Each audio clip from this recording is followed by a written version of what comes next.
ఈ రోజు మనం మాట్లాడుకోబోయే టాపిక్ వింటే మీరు ఖచ్చితంగా షాక్ అవుతారు. ఇండియన్ ఓషన్ మధ్యలో ఒక అందమైన ద్వీపం ఉంది, కానీ అక్కడ సామాన్య ప్రజలు ఉండరు. కేవలం బాంబులు, యుద్ధ విమానాలు మరియు గూఢచారులు మాత్రమే ఉంటారు. అదే డిగో గార్సియా. ఒక దేశం నుండి ఒక ద్వీపాన్ని ఎలా లాక్కున్నారు, అక్కడి ప్రజలను కుక్కల కన్నా హీనంగా ఎలా తరిమేశారు, మరి ఇప్పుడు 2026లో డొనాల్డ్ ట్రంప్ ఈ ద్వీపం విషయంలో ఎందుకు సీరియస్ అవుతున్నారు, ఈ ఇంటర్నేషనల్ క్రైమ్ థ్రిల్లర్ లాంటి హిస్టరీని ఈరోజు డీటెయిల్ గా చూద్దాం. దీనికోసం మీకు ఒక చిన్న స్టోరీ చెప్పాలి. అది 2001వ సంవత్సరం. అమెరికాలోని ట్విన్ టవర్స్ పై అల్ఖైదా దాడి చేసి కూల్చేసింది. వాషింగ్టన్ ప్రతీకారం కోసం రగిలిపోతుంది. ఈ దాడుల వెనుక ఉన్న mastermind Osama bin Laden Afghanistan లో ఉన్నాడని వారికి తెలుసు. అలాగే తాలిబాన్లు సహకరించడానికి కూడా వారికి తెలుసు. దాంతో అమెరికా యుద్ధానికి సిద్ధమైంది. అయితే ఇక్కడ ఒక పెద్ద సమస్య ఉంది. ఆఫ్ఘనిస్తాన్ అమెరికాకు చాలా దూరంలో ఉంది. అక్కడికి జెట్ విమానాలను, బాంబర్లను పంపడం ఒక సవాల్తో కూడుకున్న పని. అమెరికా సైన్యం చివరకు B-2 బాంబర్లను రంగంలోకి దించింది. ఇవి మిసారిలోని ఎయిర్ ఫోర్స్ బేస్ నుండి బయలుదేరి పసిఫిక్ మీదుగా ఆఫ్ఘనిస్తాన్ చేరుకోవాలి. ఈ విమానాలు అమెరికా యుద్ధాన్ని ప్రారంభించాయి. కానీ ఇక్కడ ఒక సమస్య ఉంది. ఆఫ్ఘనిస్తాన్ వరకు ఈ జెట్ విమానాలు చేరుకోవడానికి ఇవి తరచూ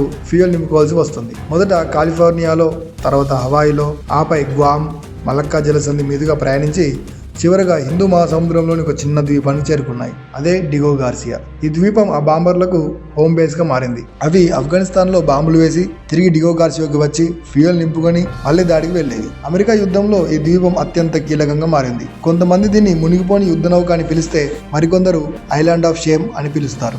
ఎందుకంటే ఈ ద్వీప చరిత్ర వలసవాదం నుండి బహిష్కరణ వరకు, ఆక్రమణ నుండి అన్యాయాల వరకు ఎన్నో మలుపులతో నిండి ఉంది. అమెరికా మరియు బ్రిటన్ ఒక విదేశీ ద్వీపాన్ని అక్రమంగా ఎలా తమ ఆధీనంలో ఉంచుకున్నాయి, అసలు వారు దీన్ని ఎలా పొందారు, ఈ ద్వీపం నిజంగా ఎవరికి చెందుతుంది, ఇప్పుడు ఒకసారి ఫ్లాష్ బ్యాక్ లోకి వెళ్దాం. డిగో గార్సియా హిందూ మహాసముద్రంలో భూమధ్య రేఖకు సరిగ్గా దక్షిణంగా ఉంది. దీనికి ఉత్తరాన మాల్దీవులు, పశ్చిమాన సీషెల్స్, నైరుతి దిశలో మారిషస్ ఉన్నాయి. స్ట్రాటజికల్ గా ఇది ఒక చాలా ముఖ్యమైన ప్రాంతం. డిగో గార్సియా అనేది ఏదో ఒక చిన్న ఒంటరి ద్వీపం కాదు. ఇది మొత్తం 60 ద్వీపాలు కలిగిన చాగోస్ ఆర్కిపెలాగోలో ఒక భాగం. ఇది ఒక ఫుట్ ప్రింట్ ఆకారంలో ఉంటుంది. పూర్వం దీన్ని భారతీయులు మరియు అరబ్ వ్యాపారులు సముద్రంలో ప్రయాణిస్తున్న సమయంలో ఒక విశ్రాంతి కేంద్రంగా వాడుకునేవారని నమ్ముతారు. ఆ తర్వాత 16వ శతాబ్దంలో పోర్చుగీస్ నావికుడు పెడ్రో మస్కరెన్ హాస్ దీన్ని కనుగొన్నాడు. 1532లో అతను భారతదేశ తీరానికి వెళ్తుండగా ఈ ద్వీపం కనిపించింది. దీనికి Portuguese admiral Dom Garcia de Noronha అన్న పేరు పెట్టారు. వ్యాపారులకు దీని ప్రాముఖ్యత తెలిసినప్పటికీ అప్పట్లో దీని వ్యూహాత్మక విలువ ఇంకా అర్థం కాలేదు.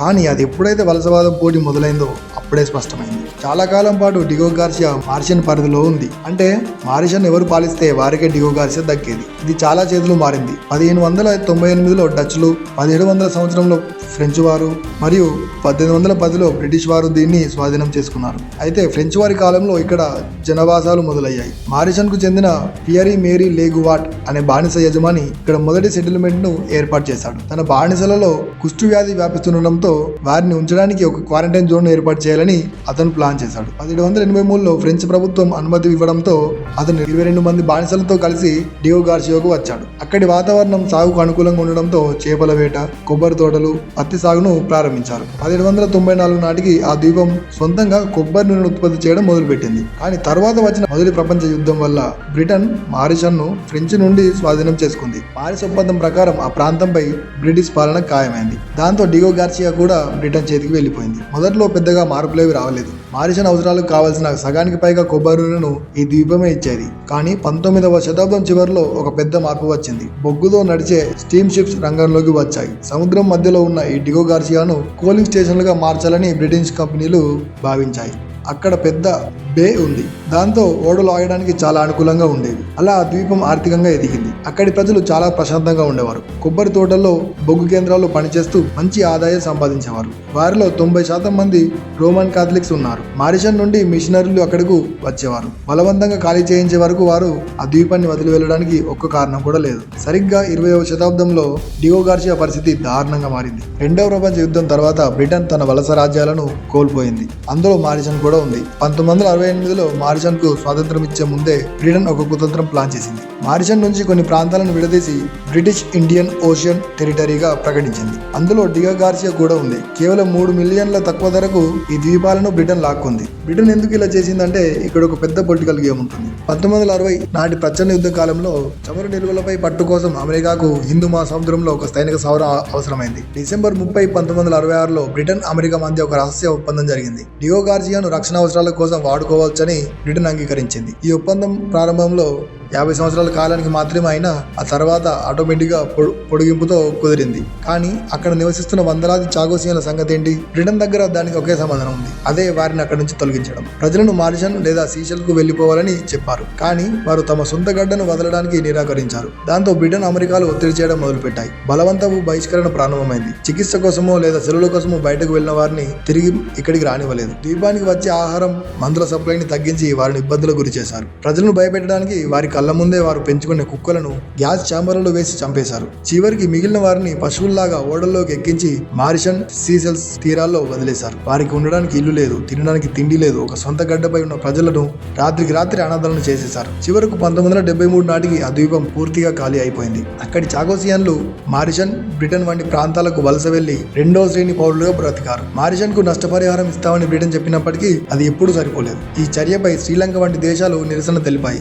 కానీ ఎవరూ వినలేదు. 1980ల నాటికి ఇది పూర్తి స్థాయి అమెరికా మిలిటరీ బేస్ గా మారిపోయింది. ఆ ద్వీపవాసులు ఇప్పటికీ న్యాయం కోసం పోరాడుతూనే ఉన్నారు. 2000 సంవత్సరంలో బ్రిటన్ కోర్టు వారి బహిష్కరణ చట్ట విరుద్ధమని చెప్పింది, కానీ పై కోర్టుల్లో ఆ తీర్పులు ఆగిపోయాయి. 2017లో ఐక్యరాజ్య సమితి అంతర్జాతీయ న్యాయస్థానం కూడా బ్రిటన్ చర్య తప్పు అని ఆ ద్వీపాన్ని మారిషన్ కు తిరిగి ఇచ్చేయాలని చెప్పాయి, కానీ బ్రిటన్ మాత్రం ఆ తీర్పులను పట్టించుకోలేదు. అయితే మే 22, 2025న బ్రిటన్ మరియు మారిషన్ దేశాలు చారిత్రాత్మక ఒప్పందంపై సంతకాలు చేశాయి. ఈ ఒప్పందం ప్రకారం బ్రిటన్ తన నియంత్రణలో ఉన్న చాగోస్ దీవుల సార్వభౌమాధికారాన్ని అధికారికంగా మారిషన్ కు అప్పగించాలి. దీంతో బ్రిటన్ హిందూ మహాసముద్రంలోని తన చివరి ఆఫ్రికన్ వలస రాజ్యాన్ని వదులుకుంది. చాగోస్ దీవులోని డిగో గార్సియా సైనిక స్థావరాన్ని రాబోయే 99 సంవత్సరాల పాటు అమెరికా, బ్రిటన్ సంయుక్తంగా నిర్వహించుకోవడానికి ఈ ఒప్పందం అనుమతిస్తుంది. దీనికి అదనంగా మరో 40 సంవత్సరాల పొడిగింపు అవకాశం కూడా ఉంది. డియాగో గార్సియాను ఉపయోగించుకున్నందుకు బ్రిటన్ మారిషన్ కు ఏడాదిగా 101 మిలియన్లు అంటే దాదాపు 1160 కోట్ల రూపాయలకు పైగా చెల్లింపులు చేస్తుంది.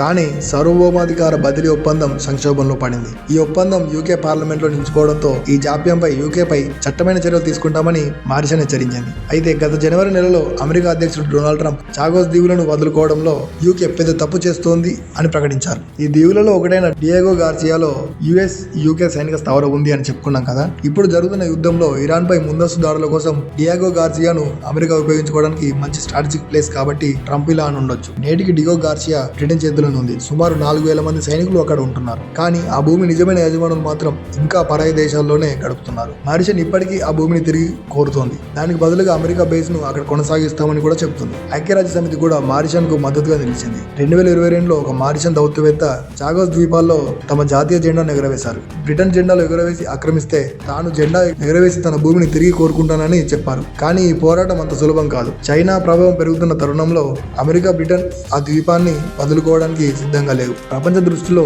డియో గార్సియా ఒక వ్యూహాత్మక కేంద్రం కావచ్చు, కానీ చరిత్రలో మాత్రం ఇది ఎప్పటికీ ఒక వలసవాద అన్యాయంగా పాశ్చాత్య దేశాల సిగ్గుచేటుగానే మిగిలిపోతుంది.